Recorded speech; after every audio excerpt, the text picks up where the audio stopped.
It is a beautiful day in our neighborhood. We're not wearing cardigans and changing out of dress shoes into sneakers like Mr. Rogers, but it is a beautiful day in the neighborhood. Good to see you, Dennis. Good to see you too. It's been a while. Sort of. I mean, it's been a while since we've been in the studio. We've seen each other recently. Actually seen each other a lot because we played the golf tournament that we always play before the Kobe Cup, which is now the appetizer to your big Palm Springs shebang. I go out from there. 12 guys to 120 guys. Yeah. I 10x it. Yeah, you really do. 10x is easier than 2x. But this was an unusual one because it's the first time you've been back in a couple of years. Yeah, you had skipped it. And you came back for half of it. We arranged for you and your cousin, TJ, our good friend TJ, to represent one player. And then rather than staying in the condos with everybody else, of course I don't either because I stay at home, but yeah, I just need my own space. This is a back nine thing. I need my own space. Like these guys pile into condos and they're sleeping on couches. One guy's like, I'll take the breakfast nook. And I'm like, that's okay. Richie. I don't need it. Richie has made a like living. Literally like, how do you curl up on a breakfast nook? He loves the breakfast nook. I mean, and they're still paying a little bit of money. So I'm like, you're not breaking the bank staying at the Fairfield Inn in Kissimmee. So I was like, I'm staying in my own space, and I have my own stuff and I can just, do my own thing. So it was close enough to the condo complex. I didn't have to sleep in a breakfast nook. That was my deal. We're both big fans of Marriott, the whole Marriott chain. Love Marriott. Both of us are Bond Board members. Here's what I don't like. I'm at the Fairfield Inn. Yeah. Great. Actually, a really nice breakfast spread. But can you please get dressed to come to breakfast? You do not need to wear your pajamas. This isn't your house. This isn't your effing house. You wear your pajamas in a hotel down to breakfast. Well, I don't. Are you accusing me? Well, I don't know that you don't. No, I don't. Okay. But it's appropriate to wear pajamas to the hotel breakfast if you're 6 or under. Okay. So that's fair. I think a little kid, it's okay. No, when I do that, because I do stay in Fairfield. I'm okay with it. I can get there a little bit with the little kid, but when the dad and the mom are wearing their pajama pants too. Not okay. It's just, it's not okay. Throw on a pair of sweats. Throw on a pair of sweats and a hoodie. Is it that hard? You can even wear flip-flops. I'm okay with you wearing flip-flops. Yeah. That's a thing. Anyway, that's a back nine thing. Another thing that is a back nine thing, Josh, that I realized and we were kind of discussing before the show is that we had this show for over 2 years now. And we've always said, we talk about statistics and who we're reaching and, who's our book going to reach and all of these things that we talk about in our show. And we always kind of work with this, and I'm in advertising, so I'm always talking about demos. So 50 plus is our demo, is what we always say. We always say about 50 plus, maybe we skew high 40s. Yeah. Our demo is 39 plus because that is when the back nine starts. And I hate to tell you people out there that are in your late 30s, but at 39, the back nine begins because the life expectancy is 76. So for a guy. So it's 39. And I've been reading a good book. About 2-3 months ago, I read a book by Arthur Brooks that's called From Strength to Strength that talks about this, that our decline starts earlier than that. Our physical and mental abilities start earlier than that. And so the first part of our lives, we have what he calls fluid intelligence, where we're ambitious and we're creative and all that. And then our strength moves from that energy and creation to experience and wisdom. And that's where our value is on the back nine, is in that. It's a terrific book. It's the first 2 chapters are as depressing as could possibly be because we realize that by the time we're about 30, everything starts to wither. But in the end, it's optimistic because there are so many ways that we can still be productive. Well, I'm thrilled to introduce our guest, Jim Brock Jr. And let me just give you a little context for my buddy Jim here. There are very few friends of mine, other than my college buddies, that have known me longer than you, because, and this is one of them. So Jim goes back to right when I graduated from college, and I can't wait till he tells the story about how much he hated me at first. But yes, he goes back to Utica, New York, where I started my broadcast career. And he has an amazing story. He's an amazing person. He's built a huge life in Utica and down here in South Florida. Jim, welcome to the show. We're so happy to have you. I know it's overdue. I'm so excited to be here. And, just turning 39, now I can participate. Yeah, you look great for 39. You were probably that age when we met. You were probably in, if it was, how old were you in 1993? Oh, you said there'd be no math. Okay, we won't do math. All right, never mind. So let's start. But for the audience at home that's not seeing us, he looks great. He's wearing the same gray hoodie. We're all wearing the gray back nine hoodie. Yeah. It looks better on you than it does on us. Well, yeah, it does. Yeah. I've got no problem admitting it. Yes, I said it. Yeah. Hey, Jim. So I get out of Hamilton College, and we'll get a little personal here. I get out of Hamilton College. I get my first broadcasting job at WKTV in Utica. And I am over the moon that I get to host a weekend show that's about hockey, because hockey's my sport. The Utica Devils are the minor league team from the New Jersey Devils, so they're one step down from the NHL. I'm interviewing guys like Marty Brodeur and really famous guys who go on to be Hall of Famers. What is your story behind the first time you saw me on TV? Well, Dennis, as you'll recall, I sponsored the show. My company did, the Jim Brock Agency, and we had a gentleman named Sally, and he was the host. Bill Sally. Bill Sally was a sports director, and he was supposed to be the host. Yeah. And he did a great job, and he said, "Do you want to re-up for next year?" And I said, "Sure." So the first night the show was on, I turned it on, and there was no Bill Sally there. There was some blonde 12-year-old, at least he looked 12, from Hamilton College, running my show. And I picked up the phone, and I was so angry. It wasn't that I disliked you, but I wasn't even told they were going to give me a new host. And within probably a show or two, you were just killing it, and then we became great friends. Yeah, we did. Yeah. All right. So, because I know that part of the story, Jim, because Dennis has talked about it, with me off the podcast. How did you build your relationship there? I think one of the things that is difficult for men is making friends that are, look, you guys have been friends for 30 plus years now, making friends that last like this. So take us to the origins of that. Well, the origin really that brought us closest together was that Lou Lamorilla of the New Jersey Devils decided that he was going to yank our AHL team and move it to Albany. So myself and a few other business leaders formed a group called Pro Hockey and Proud, and Dennis gave us a ton of coverage for this group to try to save the team. And he did so much of it that people nicknamed him Happy Talk in town. I forgot about that. Because he was so pro hockey. He bought into it. We tried. We flew down to New Jersey, met with Lou. We were in the back room of some Italian restaurant. We were seated at a table. He walked in a half hour late with an entourage of Italians, the cigars coming out of their mouth, sits down with us, wants to know, why we think we can keep the team there. We had the county executive. We had the state senator with us. It didn't go so well, and we ended up losing the team, but I kept Dennis. But that Pro Hockey and Proud was responsible for bringing other professional hockey and keeping professional hockey alive in Utica for years, to the point where it was there for years and years and years and years, and now you have them back. Right. And after decades. And actually, the break was we finally gave up on the lower level leagues, and the community focused on Utica College that had just started to develop a hockey program.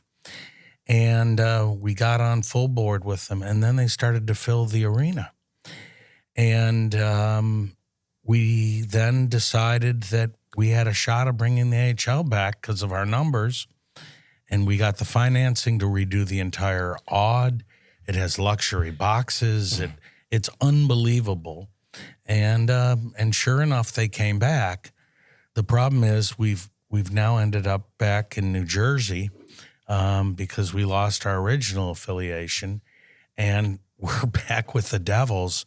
and we're just god awful. Because they're bad. Yeah, and winning does matter to some extent, right? People still want to, even though it's the community team, people still want to go see a winner. Oh, yeah. it matters when I think last year we went 0-19. Oof.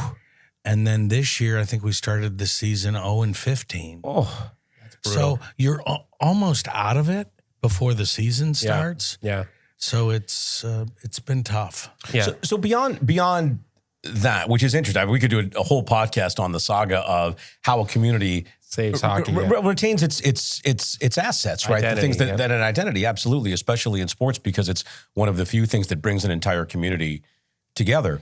But building off of that, what did you guys? I want to almost feel like I'm interviewing both of you here. What did you guys see in each other?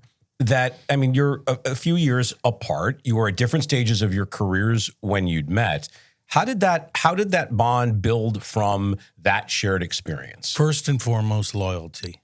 We were very loyal friends. And when Dennis made the move to the Buffalo market, he had some personal issues going on, and I had his back. Mm-hmm.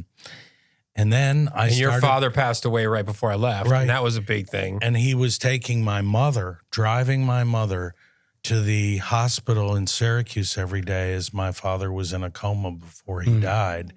And I was staying in Syracuse by the hospital. And so that built the bond. Then Dennis moved to Buffalo. I had his back on some personal things. And then the first weekend I went down to spend with him, we went skiing, and he had this date, and it was the woman he eventually married, the mother of his children. Mm-hmm. So there were just a lot of things that fell into place. And of course, our love of sports. We could always talk sports. And well, you were a big sports fan, and that was big. That connected with me. And I was, in some respects, all of my college buddies leave town, and I'm looking for good friends, right? You stay, everybody else goes. You end up living right next door to your college town. So I was looking for good friends, and you were a great friend. Now I want to fast forward. Your father passes away, and I didn't even see. Here's whether it was naivety or whatever. I didn't even know you were gay. Like, that wasn't a connection for us for those 4 years that I was in Utica. I didn't even know that. And you didn't really come out until after your father passed. 3 years it took before I could face it. I had to look in the mirror and come out to myself first, because you fight it, you deny it. I had a very conservative father. Very conservative. That's the understatement of all time. Right. And I just couldn't, it felt like I couldn't disappoint him. And so it took 3 years, and it wasn't until Dennis had already moved that I eventually came out. And he came to see me in Miami. You were down covering some sports, and I took him down to South Beach to a drag show. I forgot about that. He was, my memory. He was so frightened. Were you frightened, really? Well, I'm young, dude. I'm still getting used to the world. Yeah. Don't judge me. I'm not judging you. I didn't mean it that way. Listen, I'm surprised by that, because I don't think of you that way. I was also, back in the day, I was very conservative and not as well-rounded as you might think about that kind of stuff. So I was probably pretty shocked to have it in my face, right? Sure, like that was for the first time in my life. I mean, now it would be, I apologize if that sounded accusing. Like you were like, it's just because I know you, and I know now that you know me now. Yeah. The evolution of my openness to all this is changed, and you've helped with that. Like, I didn't understand that a gay man could be the biggest Buffalo Bills fan I know, right? A staunch Republican conservative, which is unbelievable. To the left of Barry Goldwater's mother, to be exact. Like, seriously, So and the biggest deadhead to the right that know. And the biggest deadhead. To the right of Barry Goldwater. So deadhead, right of right, and a huge Bills fan. So that's crazy. You have to shock a lot of people in in the gay community, right? Like the fact that you stand in that position, because pretty much the conservative Republican part is it was easier to come out when I did, even to people like Dennis, than it is to tell a fellow gay person that you're a conservative Republican. Yeah. The nails come out, they start screaming, the head spins, green pea soup comes out, and they run. And you can't even have a conversation with them. Like, how dare you, you know? And I always have a very simple retort. And I ask them who the Secretary of the Treasury is. And of course they go, you know, blank stare. Like, why would you ask me that? Because it's Scott Bassett, and he's openly gay, married, with children. And he's the second most powerful cabinet member in the president's administration.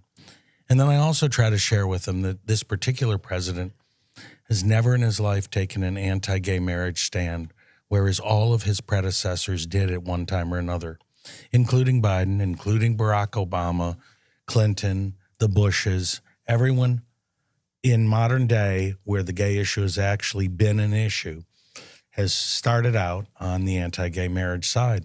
Trump was never that person. And he has a hometown boy, Justin Corporal, who started with him in 2016. Justin does all of his major events. He's openly gay. He has an administration full of gay people that work really hard and adore this president. And the president hosts gay events at Mar-a-Lago, gay weddings, gay black tie. I mean, this is a president who reaches out. Now, mind you, his focus is on LGB. He does not understand nor recognize the rest of those alphabets, nor do I. I don't relate to them. It's not part of my community. I'm not a guy who's in favor of a 12-year-old cutting his nuts off. I don't think it's the right time, even if eventually when he's 21, he decides he wants to do that. So this president is very positive with LGB, and he's even said that. But the gay community has been the toughest on me and my husband. So bringing this back to the friendship side, how has that affected, knowing that it's that community, if you're a gay man, which you are obviously, where a lot of people who are gay find that, in any demographic, find comfort in being around people who are like them or have similar interests. Since that's an area that can be hostile for you, as you just said, how has it affected your ability to make friends, find community throughout your adult life? It's been difficult. For example, I dated a gentleman from Boston, and he was to the left of Mao Zedong's widow, and he felt no problem at a dinner, let's say in Provincetown, a very gay community, announcing to the entire table that his boyfriend was a conservative Republican and having them just lambast me.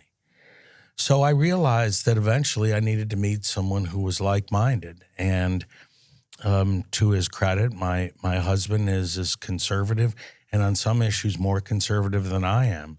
So it works. One of the problems is I like to call them the Bravo Real Housewives of any community. Your left-wing liberal women will attack my husband when we're out and say, these aren't your views, these are Jim's views. And he gets very upset because he says, I had these views before I met Jim. And they actually accuse him of not having his own conservative views, like a younger gay man can't be a conservative. There's 25 to 30% of us that are voting for this president and this party and believe in the things that he stands for. Let's back it up to how you guys met. Like, how did you find the person that was the person you wanted to be with? I basically gave up. I was fully on my back nine, and I thought it wasn't going to happen, especially in Utica, New York. So I was using the gay app Grindr, and one night I got dinged on a Monday night, and it was him. And Jonathan said, "What are you doing?" I said, "Well, I'm watching Monday Night Football. What do you think I'm doing?" So he said, "Well, I'm going to go now." And he had, I guess, a rough time growing up with some of the football players at his high school weren't particularly nice to him. So when he heard the word football, that was not a good thing. So I didn't hear from him for 4 or 5 days, and it's a Thursday. He dings me, and he says, "What are you doing?" I said, "Well, taking the dogs out," and something I never did. I said, "Do you want to come over for a drink?" I never invited someone there. I met them out. So I did with Jonathan, and then he never left. And then I came to the fork in the road, and I had to either kill him or marry him. And I honestly didn't think I was going to do well in prison. So I opted, as the coward I am, to marry him. And we've been married now 10 and a half years and together 14 and a half years. Congratulations on that. That's a good story. Did he have the same feeling? Was either kill you or marry you? No. I think once he laid eyes on me, as you can understand, he knew that he was going to be my husband. Yeah. And so I had to just run. Yeah, I can see that.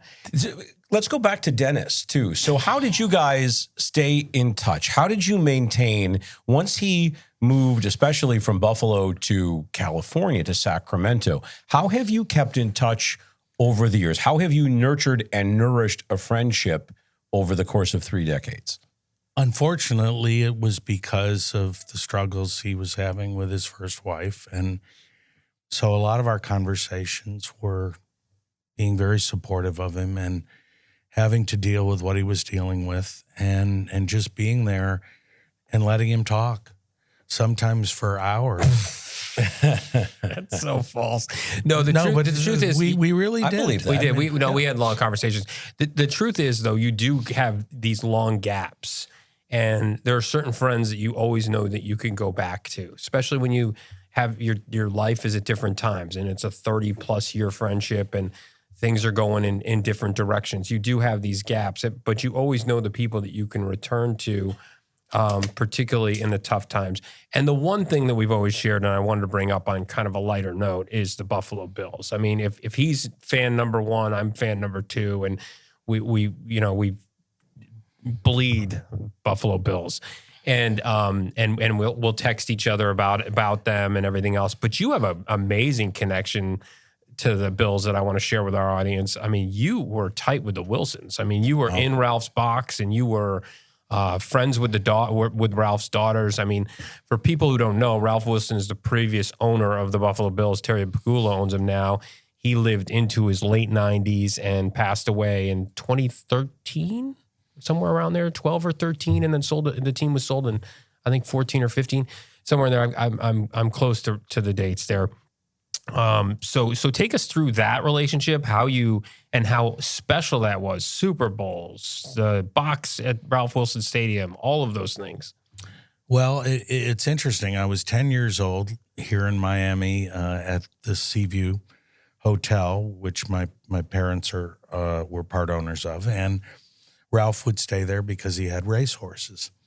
And I remember these 3 beautiful women out on the pool deck, and they were playing a game. I didn't really understand what they were playing, but I kept wanting to watch them, and they would shoo me away. And then one of the girls, Linda, Ralph's middle daughter, said, "The game's backgammon, and I'll teach it to you."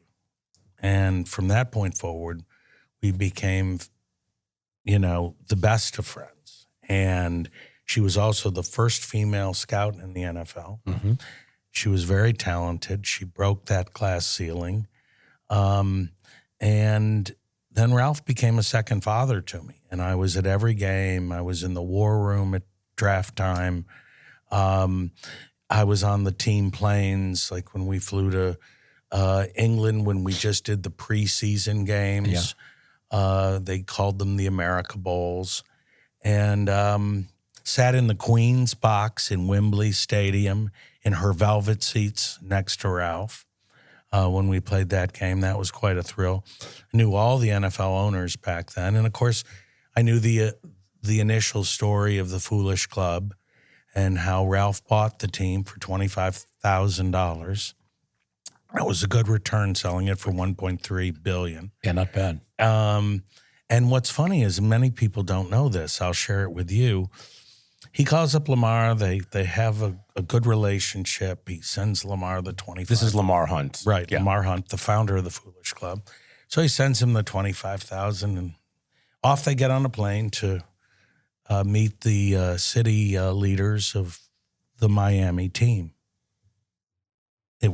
Ralph was putting his team in Miami. The NFL got word of it, called those leaders and said, if you allow the AFL to come to your city, you will never see the NFL in your town ever. Do you understand us? So they turned them around and said, thank you for flying in. You need to go now. And so they're flying back. And Lamar says, well, where do you want to go, Ralph? And he said, I studied some other cities, and I live in Detroit. Buffalo's close. At that time, it was the 15th largest That's crazy. media market. It's a blue-collar town. I'm going to Buffalo. And that's how Ralph ended up being one of the initial first owners in the old AFL Foolish Club with Lamar. But it gets even better, as Ralph was one of the key people to force the merger. At that time, Al Davis was in serious trouble. And back then, $500,000 was a lot of money. But without it, the Raiders were going to fold in the middle of the negotiations. So Ralph wrote a check and bailed Al out. And bailed the Raiders out so that all the franchises were viable when the merger took place. A lot of people don't know that. He also, was known as the conscience of the NFL and the owners. Tagliabue was about to put the gavel down to award the new franchise to L.A., but Ralph looked at the whole deal, and it was a mess. And the alternative was Houston, where everything was in place. The Oilers had already left, and the money was in place, and he stopped the gavel from going down, tabled it to the next day, and then had accumulated enough votes so that Tagliabue did not get a team in L.A. It instead went to Houston, and that was Ralph Wilson. So all of your Houston listeners, you have Ralph to thank. So that became the Houston Texans, and then the Rams moved from St. Louis to L.A., and the Chargers moved from San Diego to L.A., and that takes us to where we are. So as you guys are becoming friends across, what was your view, Dennis, of the friendship? I mean, you knew that you had somebody that you could go to, but how did you show up in your mind for Jim? I think I was there for you whenever you needed support. Obviously, when things happen with your father, and obviously recently. So just to put it in context, Jim lost his mom. His father died in 1996.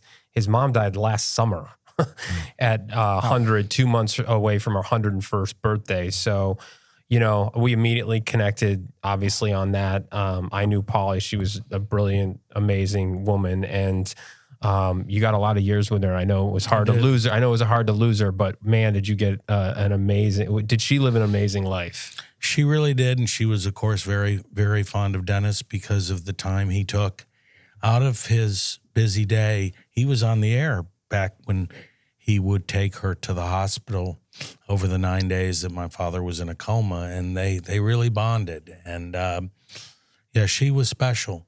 I think, Josh, what's great, and I think a lot of back Niners will relate to this, you don't have to talk to a friend or a fraternity brother if they're a really good one. It can go years. Oh, for sure. And you pick up that phone, and you feel like you haven't missed a beat.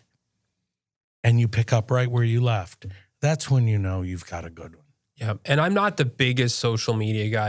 I've kind of pulled away from Facebook, from some of the bullshit there, but it does help you stay connected and know what's going on in people's lives. It really does, and especially the people you care about. You can see things that are going on in their life, and you do feel somewhat connected during that time. So that is one of the benefits of that. Yeah, for sure. You know, to put a fine point on that, I look back at the pictures of my wedding, right, which was 27 years ago. No, that's not right. Something like that. Almost 27 years ago. My God. And I look at all the people who were in those pictures and how few of them I'm still friends with. But the few, right, there are a few who, some of whom were relatively new friends at that time, some of whom had been friends for a long time. And those are the ones who are still friends now, right? And you look back at your life with those people, and those are the ones who, they really do add resonance to the whole journey of life that we're all on, right? This is why we live. I agree, without question. We say back nine, midlife, best life. How do you feel like you, and what is the advice you'd give to people to live your best life after 39, by the way? Yeah, after 39. Well, one of the things is, and it doesn't matter whether you're straight or gay, don't give up, because you don't know when Mr. Right or Mrs. Right will come into your life. And thank God I didn't give up. So, I'm very blessed. And that's one of the best pieces of advice if your first relationship didn't work out. And we're talking to at least 50%. Oh, yeah. Who ended up probably in their back nine without the first person that they thought they would finish their life with. For sure.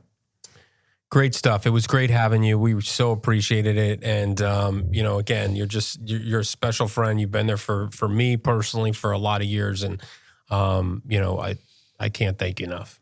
Well, I want to come back because I want to talk about how we got Jim Kelly. Okay. I want to talk about a lot of other things because the inside Jim Kelly story is really something. Well, that could be an extra. Yeah, we'll do that as an extra. We'll do that as a back nine extra for that, for sure. I will just say, Ad, it's great to see, your friendship, over the years. That's really nice. And I think we need to bring back backgammon for everybody because it's such a great little game. It's an unbelievable It's a terrific game, yeah. We're going to start a backgammon club. We love that. Jim, so great to meet you. Yeah. Thanks. Great being with both of you. I think Dennis, we think about the things that connect men, right? There are places where we go deep, right? Around big events, around loss, around celebrations, but it's the day-to-day.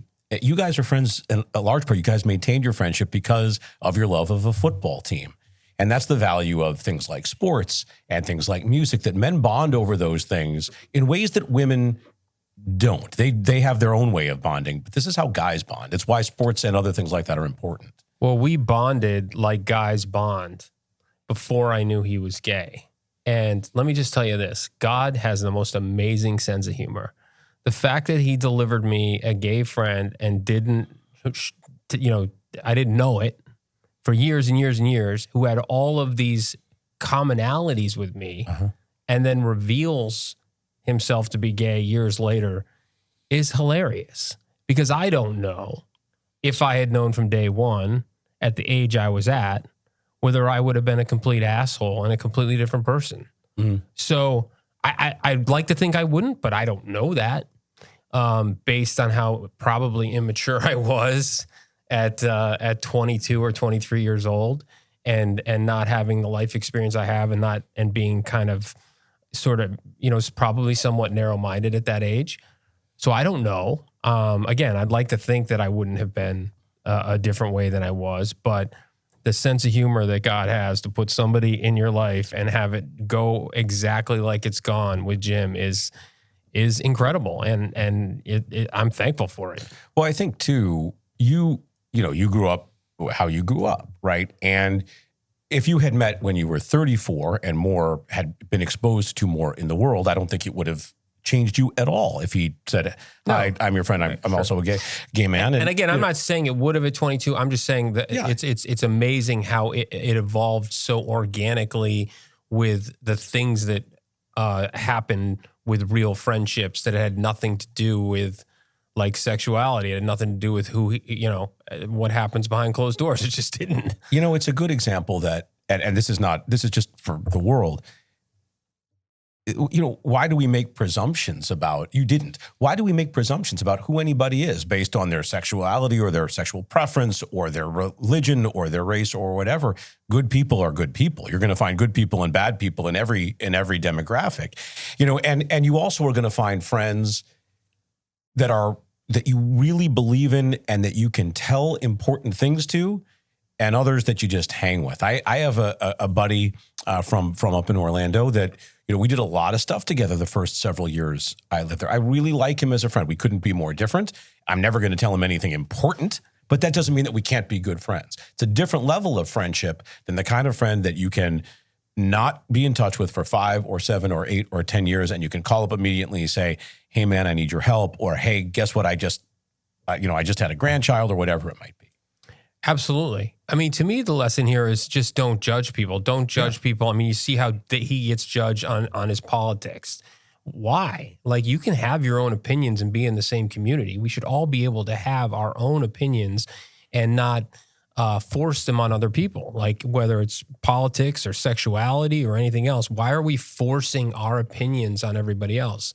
Opinions aren't facts. I've said that before. So, yeah, I think that's my takeaway from this is that we should be focused more on who that person is as an individual. What do they like? Are they a friend? Do you have those common things like sports and the things that you like to do together? They help you through tough times because they have some self-awareness and intellectual capability to help you through tough times. Those kinds of things, life experience, all of it. So, yeah, I took a lot away from this. I hope our listeners did too. It's neat to see your friendship with Jim. I'm glad you shared that with us. Great. All right. Thank you. Yeah. Well, we'll share more things with you and our audience when we see you again next week. Great episode coming up. We'll see you then on the Back Nine.